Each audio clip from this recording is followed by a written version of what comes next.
Dry Tortugas is a small archipelago of coral islands located west of Key West, Florida. It was discovered in 1513 by a famous explorer and conquistador, Juan Ponce de Leon.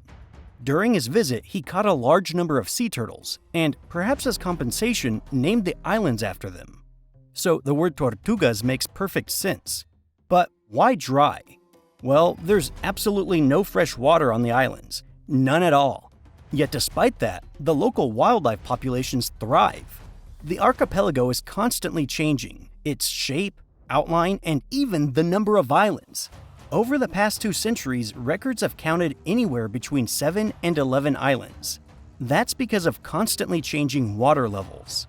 Some islands sink below the surface while others reappear.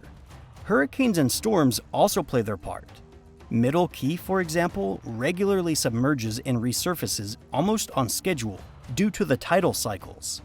There are only 2 ways to reach the park: by seaplane or by boat. On the second largest island, Garden Key, there are 8 primitive camping sites, so anyone planning to stay there must bring everything they'll need. But the effort is absolutely worth it. You won't get bored here. The abundance of wildlife is breathtaking. The coral islands are a paradise for divers and snorkelers, and the area teems with birds, including rare and endangered species. For some, the islands serve as a stopover point during long migrations between South America and the United States. Other species, like the sooty tern and brown noddy, specifically come here to nest. The islands are also famous for Fort Jefferson, the largest brick masonry structure in the Western Hemisphere. It contains more than 16 million bricks.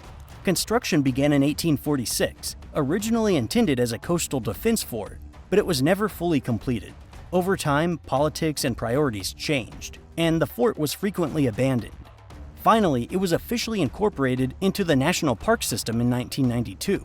In short, there's plenty to admire here. But let's not forget, getting to Dry Tortugas isn't easy. Then again, it depends on what you mean by not easy.